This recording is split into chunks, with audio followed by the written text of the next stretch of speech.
It's been said that every quilt tells a story, and it's so true. But I also believe every quilter has a story to tell. I wanted to hear about the people behind these wonderful quilts and thought you'd enjoy hearing about their lives also. Welcome to A Quilter's Life. Marlene Baerg Oddie is an engineer by education, a financial services system professional by experience, a project manager by profession, and a quilter by passion. She believes in the KISS method and has incorporated this into her company name. I think Marlene is so wise. When she first started quilting on her new longarm, she made quilts for charity so that she could test different quilting styles before she started quilting for customers. Thank you so much for joining me on A Quilter's Life, Marlene. Thanks, Paula. Great to be here. Good to have you. Let's start with, where were you born and raised? I was born in Watsonville, California, which is a very small agriculture town on the Monterey Bay, and raised there. My parents taught at a private boarding school, and the faculty and staff lived on campus. The school is located on the only privately owned beachfront on the Monterey Bay, which was awesome. Neat. How fun. Can you share a special childhood memory? Well, because my parents were both teachers, we had vacations during the school year as well as summer break. And they were really big traveler proponents. They enjoyed the outdoors. And so every chance we got during the school year, when they would have a long weekend sort of break, we would go to Yosemite National Park. And so that's a favorite memory. I feel like I grew up at Yosemite, even though I didn't live there, because we would go 2, 3, 4 times a year and spend several nights camping and walking through the Ahwahnee and just having a lovely time in nature. And I treasure that time that I had with my parents. How neat. What a wonderful time to spend with your family, though. How long of a car drive was that over there? It took us probably at least 4 hours. In the wintertime, we would go up to Badger Pass, which is where I learned to ski, which was just a very small hill, but you got to learn somewhere. And that was really fun. And I had a really funny experience with my mom. She was a math teacher and she took a skiing lesson and we were all lined up and she just came wiped out everybody in a line. And I was like, who's that lady? I didn't even want to claim her as my own mother, but we found her going down one of the bunny hills and we'd come up behind her and push her, which would get her a little bit more acceleration and she could actually go a little bit better. And at the end of the day, she's like, this is the best thing because I learned to have much more empathy for those students in my math class that just have a hard time getting it. And just, so she said it was a good experience all the way around. Oh, cool. I'm curious, with both parents being teachers, did you feel like they were always trying to teach you something on these trips?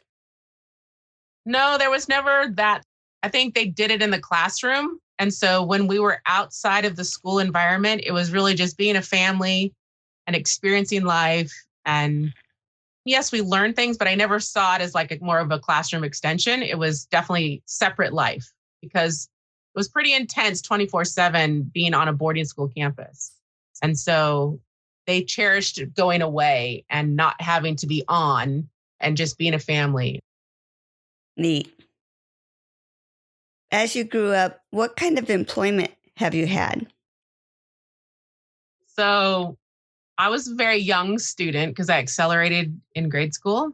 And so when I got to high school, and this boarding school had a work study program, so you had to work several hours a day as well as go to school. But I was 13 years old as a freshman. And so I was only allowed to work in agriculture. So the first day, this is during the summer before I started my freshman year, I went to work picking squash. Now, this is a very backbreaking scenario. And I got rashes on my arms and everything, immediately. So that lasted one day. So the only other option at the campus was to work in a greenhouse. And so I was able to go work there. And I worked there my whole freshman year. And during the summer between freshman and sophomore year, I got a call. I had just finished a water fight in the greenhouse, which we weren't supposed to do, but I just looked fantastic, of course. And I got a call from the registrar's office, and they were asking me to come interview to work in the office, which I was so wanting to get into an office job. And I had volunteered at registrations from many years as a grade schooler. I just loved meeting all the big kids that would come, and that sort of thing. And so I went home quick and changed clothes into dry clothes. And I went up and had this interview, which was quite intimidating, but it turned out to be the most fabulous thing. So I spent the next 3 years and all summers working in the registrar's office and got to kind of run the registrar's office as a student worker the summer I graduated, because my boss finally felt she could take a summer vacation. She had someone in the office she could trust and take care of things. And so that was really exciting. And when I went to college, I worked in the dean of students' office. I worked as a resident advisor. I worked in the dean of admissions office. I also was a TA in the intro to physics lab. I was a grader, and ultimately in my graduate program had opportunities to work in the aerospace industry. So I did fellowships with General Dynamics and with Northrop Electronics Division. That was my senior project. And then during the summers, I got to work at Rockwell International down in Southern California.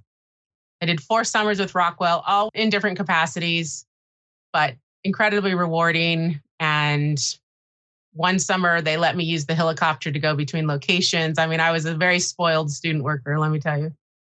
But, all led to bigger and better things as I got out of school. So when I was graduating, I had 2 degrees. I was a master's in industrial and systems engineering and an MBA in international finance, which was all about just getting as many tools in my toolbox as possible. I really wasn't clear where I wanted to go at some point, but it was all things I enjoyed doing. So having those 2 degrees and the options available to me, I wasn't sure I wanted to stay in the aerospace industry, which is the experience that I had gotten so far, but I really liked finance and international travel. And that was a real big thing that I wanted. And so as I interviewed for jobs, the one that wasn't necessarily going to pay me the best, but she guaranteed me international travel is the job that I took. And so I started working with Security Pacific Automation Company, which was a wholly owned subsidiary of the bank. And within the first year, I traveled to Hong Kong and started working there. So that started a international exposure from a finance perspective, but as a systems engineer to financial institutions. And I worked in many countries all over the world. And after 10 years, I was at Bank of America at that point in San Francisco, and just felt like time to move on to something else. I was pretty involved in a very small pillar of finance, and I wanted to be more of a general project manager to do other types of products. And so begged my boss to let me go because there were severance packages to be had at the time. And I finally convinced him. And so I was able to leave the bank with a very good parachute, and ultimately still worked in financial related service type stuff, but as a consultant, and then worked in a startup company. And ultimately it became a thing where I needed to put myself into more of a service role where it wasn't about making the money, but about helping other people. I felt I really needed a big shift in my life to not be so stressed with my work and wanted better balance in my life. And so I took some time off and helped some nonprofits. Ultimately, that led me from California to the state of Washington. where I started working for a college at the time. It became a university. They asked me to come on for 3 years. I was able to extend it to 6 years. But in the course of that time, I was the Associate Dean of Engineering and met my now husband. So the transition to Washington was really a God thing and helped me to find that balance in my life that I was seeking. Oh, neat. So you moved up to Washington. Did you say a job took you up there or you chose to move up there? A job took me to Washington. I was living in San Francisco at the time, was helping a nonprofit, and the university had actually reached out to me several times over the course of my working career. And I just never felt in a position, prepared, whatever, to go teach at a university. And my parents being teachers, I don't have their patience. And so I didn't think I would even be a good teacher to begin with. And when they reached out in a way that was sort of a joint appointment between recruitment and the School of Engineering, where I was going to help recruit students to the program, they wanted me to travel. And, so it's like, okay, this sounds like something I can do. And I'm at a point in my career that I feel like I can contribute back in a classroom setting as well. And so it just seemed like the right timing. Yeah. So it was the job that took me. Oh, neat. Is there anything else about your family that you wanted to share? I have a sister. She was a math teacher for many years, also a school administrator, and now works at the superintendent level. So we're still in education in a big way. My dad was a physics, chemistry, computer science, taught geometry for a few years, but mostly on the science side of things. And my mom was the math teacher. So came from a lot of math science stuff. One little funny story I have to share with you is that my mom, before I went to first grade, she taught me to count starting with 0. When I got to first grade, they started counting at 1. And so I came home telling her, why am I so different? I learned you count with 0. And I was telling everyone they were doing it wrong. And I was, oh goodness, it started off wrong already. So my sister got taught it starts at 1, but she was the pure math person, it starts at 0. That's funny. I can only imagine how your teacher reacted to you telling her she was doing it wrong. Well, besides quilting, are there other crafts that you do or that you've done in the past? So my mom used to get the subscription box when I was a young kid, and every month was some sort of different craft. I loved those. I looked forward to those so much. So, I've had to play at lots of different kinds of things. I can remember quilling. I can remember the nails and the string art, and that sort of thing. But she really taught me how to sew. And she made a lot of my clothes. And so by the time I was 8th grade, freshman year, if I wanted my own style, I had to make them myself. So I learned quickly so that I could make my own. So that's where I learned how to sew. My grandma taught me how to crochet. And I just recently got some crochet out again because I traveled to Iceland recently, twice in several years, and picked up some yarn over there. And so I wanted to do something with that. So that's been kind of fun to play in that again. My grandma also taught me how to China paint. And so I have several China painted items, that I got to do while I spent like a week during the summer with her, several different summers. So that's fun. When I think China paint, I'm thinking plates. What kind of china did you paint on? Lots of different plates, but I also did a teacup and saucer. And she would paint bowls. She painted glassware, but mostly plates. Yeah. I also really enjoy photography. My dad was big into photography. And I find that I don't have good options right now in taking a lot of quilt photography, but I try to get out in nature. And when I can do quilts in the wild, that's really fun. So. Oh, cool. Is there any other hobby that you wanted to mention? I'm a stamp collector too. Oh, that's probably it. Well, I enjoy buying stamps And I just found my Shirley Temple stamps again, so I am thrilled. So when you collect stamps, are you collecting the bigger plates of a collection or just the single stamps to put in a book?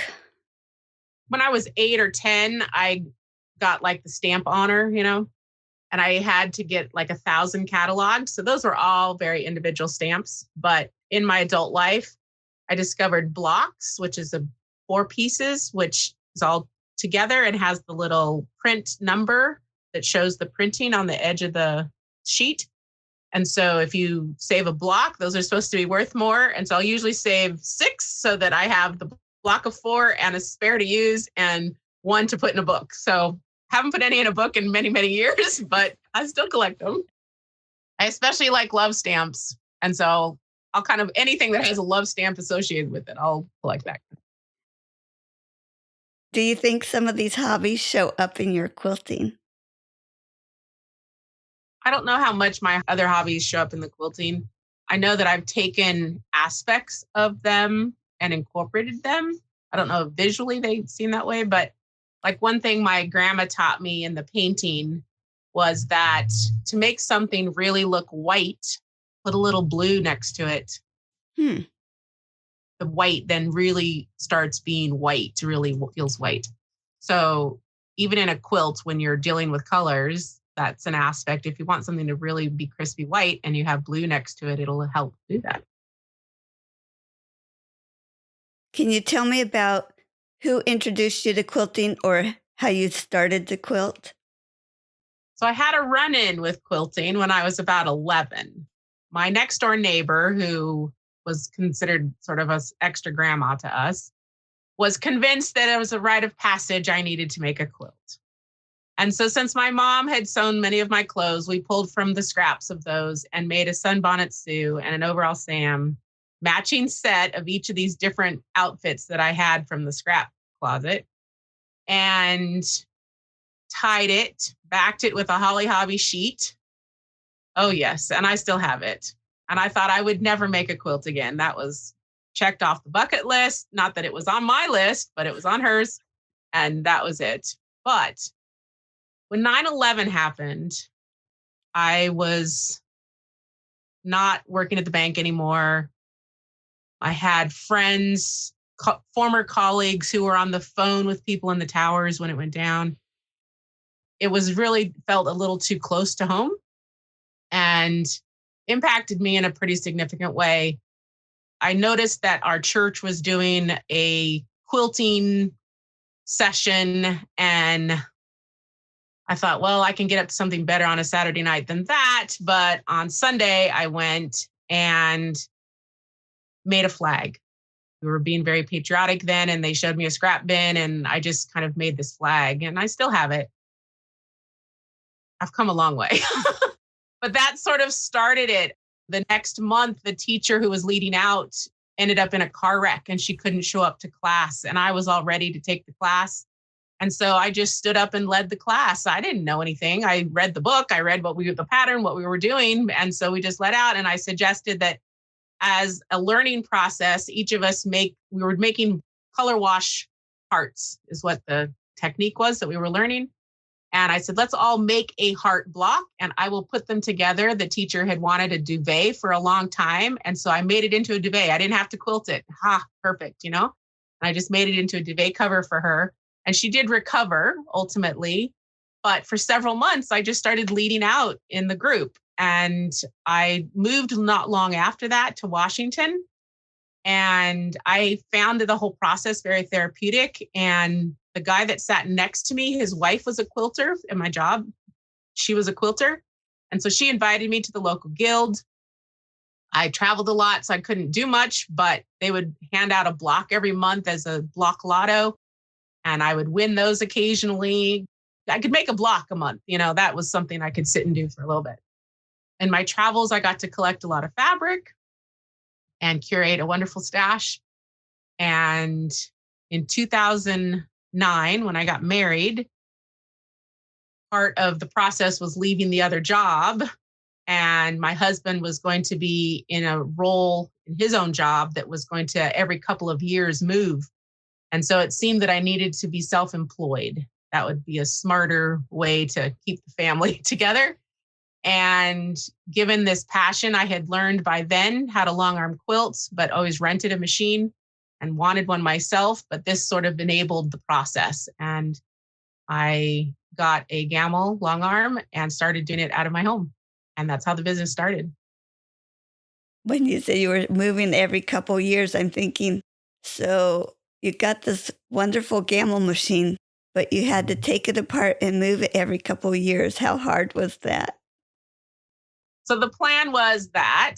And what ended up happening is the job he was with after the first 2 years, which turned into 2.5 years, they decided to not put engineers on location anymore. And so that whole idea got thrown out the water. And he ultimately that year got a new job, which is where we're at now in Grand Coulee, Washington at the Grand Coulee Dam. And he loves it here. And so we aren't moving. I was just picturing you have to take that whole thing apart. There is a funny story about moving it to here. So it's a special 10-foot table. So normally the tables are 12 or 14 feet long. And a 10-foot table can actually fit inside an Expedition, window to window. And so we loaded it and drove it at night with a little bit of like soft foam on each end of the table rollers. And it was strapped 2 directions in the car so that it would not move one way or the other. And we drove at night to get it up here and then reassembled it back in the shop. But oh my goodness, that was just crazy. I figure you were holding your breath every time you went over a bump. Yes.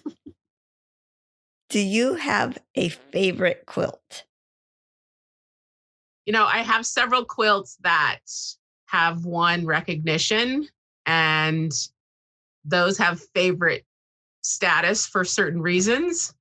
My spinner quilt, which was featured in the AQS quilt calendar, not my own quilt, but someone who made one like it just last week. And so I've been getting lots of requests for the pattern this week. And I made that quilt so many years ago. So that's just kind of a fun bringing it back. But that one won EQ's layout challenge. It was a North American challenge and that one won. And so that one got on Quilting Arts TV. That was pretty exciting. So that one is sort of a favorite for that reason. But I also have one that I called Rosie's Bomb, and BOM is capitalized and then a lowercase b. So like kind of a block of the month, because it's a sampler quilt, but has Rosie the Riveter, the original We Can Do It poster right in the middle of it. It won a ribbon at an AQS show. And I didn't make it to be in a show. I just made it because I love Rosie the Riveter coming from my engineering background. And someone really encouraged me to get it into a show. And so I put it in several different shows and it won a ribbon there. And that ultimately led to a book deal with AQS. And I got to co-author a book that we now have in a second edition and are self-publishing because they're not in the publishing business anymore. So that's a favorite for a lot of reasons, just because of my engineering background, but then it led to a lot of other adventures on this quilting journey. Wow, how fun. While you're quilting, what tool are you so happy that you have? My Gamel. I had quilted probably 100 quilts on my domestic machine when I decided to do the business and get the long arm and that sort of thing. My shoulders were done. I was like, I want to keep making quilts because there's something very tangible about a craft that you can have something as a result and give as a gift of love or comfort to someone else. So I wanted to keep making them. And I knew I just needed to go in that long arm direction. So it is definitely the biggest enabler that has helped me move on with what I'm doing. In the quilting process with so many steps, do you like a particular step or do you like each step along the way? There are definitely certain steps that I get a lot more satisfaction out of than other steps. Once I mastered doing a binding by machine, then that wasn't such a chore anymore. But I think the part I get the most fun out of is trying to figure out a design that says something to the recipient. I also really enjoy trying to take whatever fabrics I have to work with and making them work within that design. And so understanding values, so you can use multiple fabrics in the same way, but there's all the same value. I taught a class one day and all the students were making different quilts, but they were all Turning 20 by Trisha Cribbs designs. But I had to keep each one of them going on each of their own separate ones throughout the class. And it was one of my highest classes of my own experience teaching a class, because I had to keep them all going at the same time. But one person came in with just fat quarters. And so the challenge was to take just her fat quarters and make it work with all the design. It wasn't really a fat quarter friendly quilt. It was a little bit more advanced. But by grouping them by value, she was able to get it done. It was stunning. And it reminds me of a quilt that I did, a sort of a guild challenge. It was called American Beauty by Marty Michelle. And she had a beautiful collection that I wasn't interested in at all. And I had won on a shop hop a huge Hoffman fabric batiks fat quarter pack. And so I did the same sort of thing. I grouped them all by values. So if I needed 2 yards of a particular fabric, well, as long as I had 8 fat quarters of similar value, then it would work. And it was an amazing looking quilt. It looked kind of psychedelic because those batiks had a lot of sort of psychedelic looks to them, but it was very rewarding. I really love that sort of challenge where you're taking not really a scraps, but a set of fabrics, limited quantities, and still making it come out stunning. Oh, cool. I wish I could do that better. So that is something I'm going to be working toward, especially as I get more and more scraps of material. Yeah. Share your worst quilting experience. Well, that spinner quilt that I talked about earlier, when I went to block it, which was a learning process in and of itself, it bled horribly. So there were some fabrics that I sort of grabbed at the last minute in a couple of the blocks that I didn't realize had loose dye. And so that dye just bled all over the place. I was under a deadline to get it into a show and all that sort of panic. And it had to go to the show that way. I didn't know how to get it out. And I was under that deadline because I didn't really see the bleed until 3 days into the drying. And then you're ready to bind it. And now what? So I learned ultimately, and I actually took the binding off and I re-blocked it. And I actually got all of that dye out. So. Oh my. I can't imagine taking the binding off once you have it that far. What do you think has drawn you to making quilts rather than spend your time on something else? I think that when I made a quilt after 9/11 and found the therapeutic result of it, it really resonated with me. I'm not a big reader, and no offense to those who love to read, but I've got nothing to show for it when I'm done reading. When I'm done with a quilt, I got lots to show for it. And it also can be a gift of love, a gift of comfort. It can provide so many more things. And I think that the engineering side of me gets to play. I say that I engineer quilt projects now.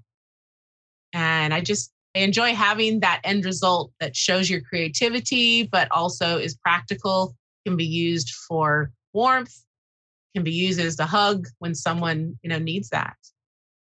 Mm-hmm. Love that answer. Thanks. Who do you usually make your quilts for? So if I look at all the numbers of quilts that I've made at this point, it's mostly for samples for the business. The first 100 that I made were mostly for charity. I was involved at that point in a group that was one of our objectives. And so it was a great way to learn, and I could give them away, and they had lots of fabric that had been donated. And so it was easy to do that. Here in Washington, where I'm at, I have made several quilts of valor and give those to our veterans. But for the most part, it's samples, for my quilt covers and been very blessed to be a quilt pattern designer for 3 different fabric companies. And so they send the fabrics to make those up. And that's a lot of fun. And yeah, very grateful to Island Boutique. Worked with them for many years and more recent years with Northcott, as well as now with Free Spirit. I'm never quite sure how to word this one in that I'd like to ask if you have a special project going on right now, but it seems like quilters have many projects going on. So I'm thinking the question should be, how many projects do you have going on? Well, funny you should ask that. Every year on my blog, I do an annual review, and it's sort of my WIP, my works in progress review. So I show what I've finished, what's still in progress, that sort of thing. And there's 20, 30, I don't know, somewhere like that going on at any given time.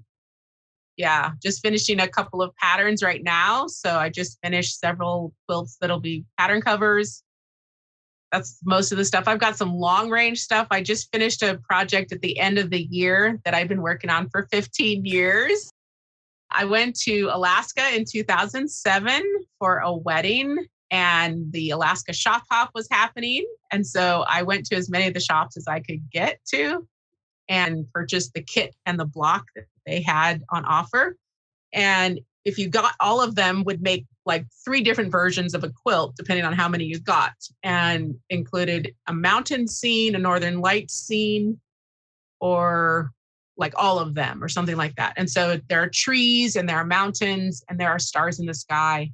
And I didn't do the northern lights version. That was going to be a lot more piecing. But during the pandemic, I decided I needed to get that out and get her wrapped up. And so 15 years, I got her done. Yes, so many of us have that one back in the corner that we know is still there. Share a quilting tip. So one thing that I use a lot is on trimming a quilt. So after you have quilted it and you need to trim it, for my utility quilts, I don't typically block them. So I can do this trimming right when I'm done long arming it on the back of my long arm machine. And I have cutting mats that lay on the back sides that I have to remove if I'm going to do a pantograph. This is all hand guided. But if I have the mats down and a June Taylor shape ruler, which has all those little slots, either 1/4 inch or 1/2 inch, she has 2 different styles.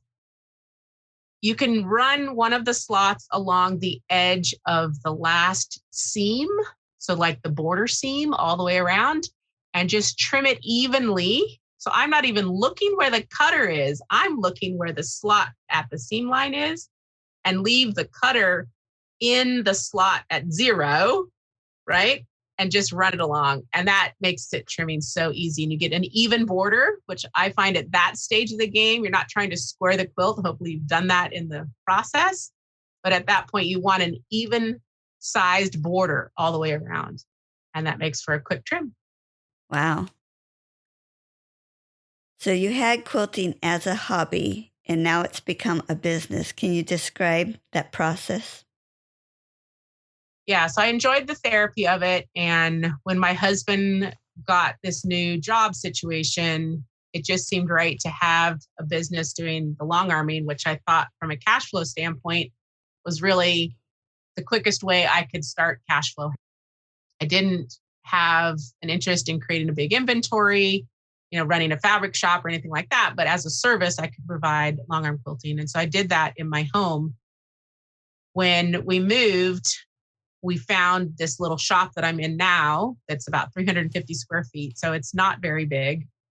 It's a standalone building, though, right at the center of town, at the main street and the highway. So I have a great vantage point to look out on all the things happening in town. And people kept stopping by saying, "Do you have fabric?" Well, I'm just a long armor. I'm here to provide a service. And it just seemed like a market was there because they kept asking. So I started bringing some fabric in and brought some of my own personal stash in. Since where I had moved from, the colors were green and orange, I decided I didn't need so many green and orange combinations anymore and brought that in, but that wasn't as attractive to everyone either. So I started getting the color wall of Northcott, Toscana, and ultimately this big grunge wall. That way you had a color that would work with someone's project. I found people were coming in not wanting a brand new project, but they needed one or two more fabrics to go with their project that they already had started to curate. And so I needed that full color wall in order to make it work. And so I'm now oversupplied here because they have a very small town, and I started doing some online work with my business and started that prior to the pandemic. And so it was a very profitable endeavor because when the pandemic hit, I was available to a lot more people than I would have been. And that was a good thing. And it sort of encouraged me to look for more space. And so a year and a half ago, we bought an older building, half a block up the street, that's 2,000 square feet. And it's been a very slow renovation process, but we're renovating that. And that'll allow me to have classroom space as well as my retail space, longarm space, office space, all the rest. The business has just continued to grow very, very slowly. But when my husband wants to leave, he wants me to leave with him. And so that's part of the challenge is it's got to be a thing that can work with our family, but also give me some satisfaction on a day-to-day basis when I want to be out of the house and feel productive and of purpose. And I know we can't see the beautiful fabrics behind you, but I get to see them. So it really looks nice. Tell us the name of your business and how did you come up with that name? So the business is Kissed Quilts, and that's capital KISS and then lowercase ed quilts. Because as an engineer, one of the things that we say, keep it simple, stupid, the KISS method. And for a while, I had a consulting company that I called Keep It Simple Solutions. And so when I started the quilting company, it just seemed to make sense to try to stay in that same KISS sort of mode. And so I came up with Keep It Simple and Stunning. And so that's sort of the tagline, keeping it simple and stunning. Stunning is much better than stupid. Thank you. And did you mention how long your shop has been open? So I've been in business since 2009. We moved to this community a little over 10 years ago. So this physical shop has been operating for about 10 years. Great. How did you start professionally quilting for other people? So when the opportunity arose with my husband's job to get a longarm machine, it was kind of fun how it all worked out. I was in Houston at the same time as Quilt Market, and my husband was there for training in his new job, and we got permission from his company to allow me to join him because I was going to be there on business too. The gal that I learned to longarm from was willing to sponsor me to go to market. She knew I was going to be creating a business. And I got to go there and test all the different machines. And my husband got to talk to the technicians, and we made a decision about getting the Gamel. And so once it was scheduled to arrive, I made like 12 different kinds of quilts. Some were just a panel, but I intentionally chose different quilting styles for each one. And my intention was to just give them to charity. So there was no pressure and I could just experiment and enjoy the process. So I did that. And literally I was quilting on the 12th one, and a friend of mine called me and said, one of my colleagues at work has a quilt she needs to have quilted.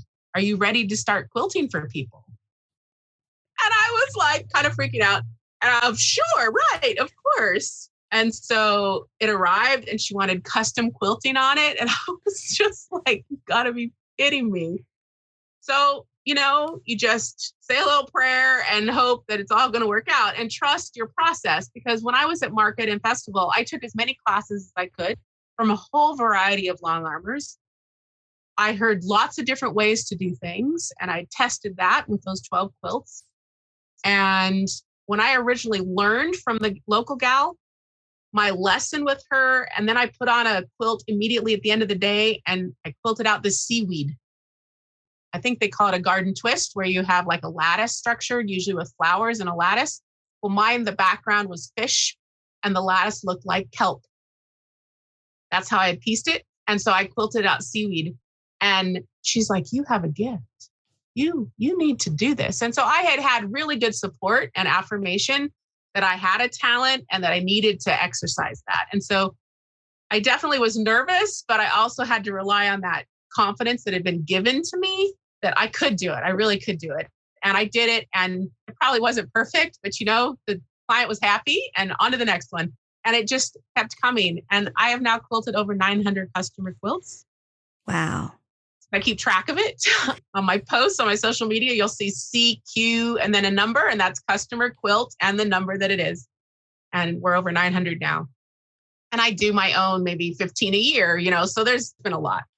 So that's how it got started, and just really been enjoying the journey and helping others create treasures. Wow, that's a lot. You mentioned on your website that you offer design services. How do you walk a client through that design process? And then are you the one quilting it for them, or you've just walked them through it so that they can quilt it? So my design services sort of run the gamut. I will design it for you, make it for you, deliver it to you, or design it for you, and you can make it yourself. And the process goes like, depending on how much you want to be involved. So I've had clients that want to make something for someone else. They don't want to do anything in terms of the making. They want me to totally do it, but they know the colors. They know shapes that the recipient likes. Those are some of the questions that I ask. Maybe a particular motif, floral, geometric, whatever. And so then we come up with a rough concept. And sometimes I have them look at my website and see different patterns that I've done. Maybe there's a particular pattern that I've already designed that they like, but they just want certain color or something like that. But I'll come up with an estimate of what I think it'll take to do. And they need to pay up front a portion of that. And then when the quilt top is done, another portion of that. And then we make a final decision on the quilting and finishing processes. And then they pay the final when it gets delivered. Sounds good. Communication is key. It really is. And I find that now with technology, Zoom, Skype, whatever, we can do video calls. They can physically see the fabrics that I'm auditioning or testing or considering and say, no, that would totally be the wrong color or whatever. And it just helps them be a part of the process. And sometimes they want to be super involved and sometimes they don't want to be involved at all. I've got a great story about my first commission. It was a high school classmate of mine who reached out, and her daughter was, I think, 12 years old at the time and was going through a rough journey of life.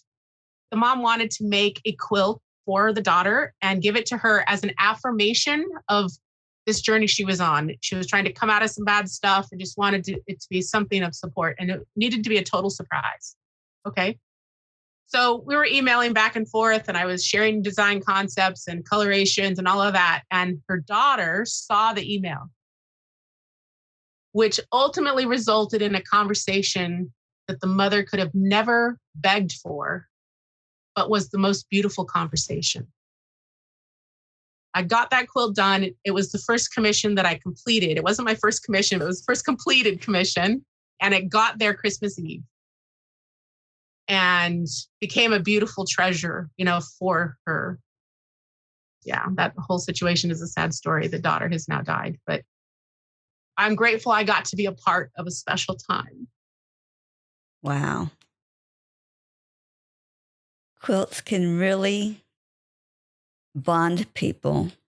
Yes. And are such treasures. That is so neat that you got to be part of that. Yeah. And I really like to stitch into the quilting when possible, things that only the recipient will understand. And I find that just gives it so much more of a meaning to them. Oh, neat. I really hadn't heard that before. I tried to put the kid's name pieced in the quilt, or at least embroidered onto the quilt. But in the stitching of the quilting, a special message. Wow. Tell me what an EQ artist is. Well, the spinner quilt that I talked about, I was using the software Electric Quilt, and that's what EQ stands for. Well, at the time when I designed that quilt and winning that, I later was asked to be an EQ artist. And so EQ features me on their website and talks about the things that I design and how I use EQ and that sort of thing. We're up to version 8 right now, and I still use it all the time. So what number were they at when you started with them? My first version was probably 5. My sister got it for me for Christmas. How exciting to be an EQ artist, because it is such a popular software and I love the program. So I'll be watching for your name. I was very honored that they asked and continue to keep me there. Cool. And you're an island batik designer. What does that include? So for many years, I was an Island Batik ambassador, which they get 2 boxes a year with their partners. They send you product and you, through your social media, share what you're making with them. They issue lots of challenges. And so you're on theme to the challenge, create things. But as a designer, I'm given the advanced electronic images of the fabrics for each season. And then I pitch designs using those that I mock up in EQ. And then they select what they want for their catalog to help promote their fabrics. And I create patterns if they get selected. Sometimes they don't get selected. I still create a pattern and promote the pattern myself. But if it gets into their catalog, then all of the shops that are purchasing Island Batik fabrics are seeing those patterns and hopefully contact me to buy the patterns. Marlene, is there anything else about your business you wanted to share? Looking forward to moving to our bigger space. I don't know when that will happen, but if you're ever in the central eastern part of Washington State, would love to have you stop by, call ahead since I'm the only one around. But yeah, would love to have people come and visit. How neat to look forward to a new space to work in. How cool. And where can we find you? You can find me at my website, kissedquilts.com. You can find me at Instagram, marlene.kissedquilts. You can find me on Facebook, Kissed Quilts. And I have a very baby YouTube channel, Marlene Oddie. But my hope is in the new space to have a proper sort of permanent studio location where I can film tutorials. Nice. And as always, we can find your links on A Quilter's Life website. So, Marlene, thank you so much for sharing with me. I appreciate it so, so much. Thank you, Paula, for the opportunity. Have a great day. You too. Bye-bye. Bye-bye.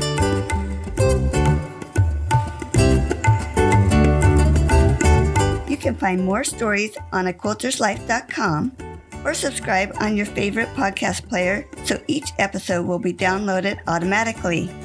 Also, I want to hear about you and your wonderful quilts. Please contact me, Paula Chamberlain, through the website to set up an interview. And as always, thanks for listening.